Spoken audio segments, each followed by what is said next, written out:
By the way, you know what's funny too about the whole Mark Rylance sort of tech billionaire guy? Elon Musk is the only guy I can think of right now who's really spent a lot of time talking about how important it is to get planetary defense, like from comets and from rogue asteroids and things like that. He's one of the only guys I can think of who's actually talked about the fact that the biggest actual threat to humanity and to human civilization is something like this, something like what's happening in the movie. That's something that could literally destroy the planet without us being able to do anything about it at all, you know? And people and call that's why him, he's so anxious to get to Mars, honestly. It's like a backup planet. Yeah, no, he's talked about this for a long time. And having a backup planet is sort of in a way, it's probably kind of plan B, right? Defend Earth as much as you can, but then also kind of have colonies off world that make sure that, you know, we survive even if the planet gets destroyed or whatever. And, but we're not allowed to listen to Elon Musk anymore, apparently. Well, so we're not. That's what I was going to say. Like, I think it's funny because meanwhile, you've got everybody saying how he's such a stupid guy for doing this, and how instead of spending any money on rockets and going to space and satellites and possibly going to Mars, he should be, you know, doing philanthropy with all of that money instead, right? I fail to see how this escapes the definition of philanthropy, though. Like, he's literally trying to save humanity. No, he is putting an awfully large amount of money into something that could potentially save billions of people, our entire planet, in fact. And he does not seem to be getting a very good return on that investment in the short term. So, no, it feels pretty philanthropic to me, but everybody would rather he goes to a soup kitchen.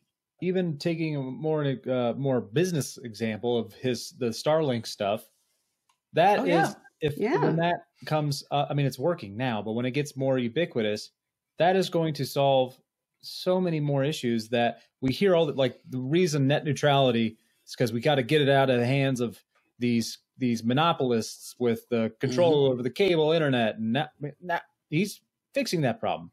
So is Facebook. I mean, like, these are big players, but this is also going to give the opportunity for people anywhere in the world to have connection to the internet that cannot be controlled by a government and be censored. This is massive stuff. And it's amazing. Yes, he's going to make a money on it, but like, it's solving a lot of issues. Right. How dare he? The audacity of that man. It's going to be incredible. I mean, look, so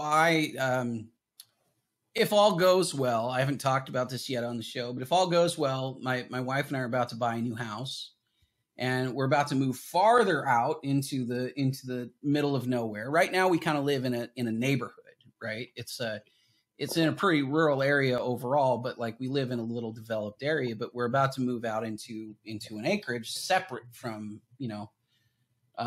municipal plumbing and stuff like that. Right. So, I mean, I think we're going to be able to get cable because the people living there now have cable, but there are a lot of people who live in much more remote areas, or perhaps even would want to live in much more remote areas, but who would, still benefit tremendously from access to the internet. And I'm just talking about in the United States. Obviously, there's entire continents filled with people who don't have internet access. I mean, the vast majority of Asia, the vast majority of Africa, huge stretches of Australia do not have internet access because it's just too hard to run fiber optics that far. I mean, you just can't. I mean, it just doesn't make any sense to do that.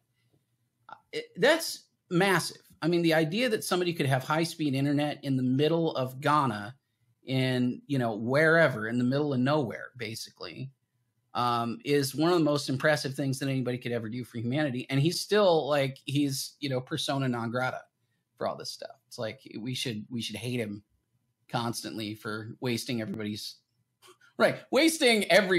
resources as if it's not his money.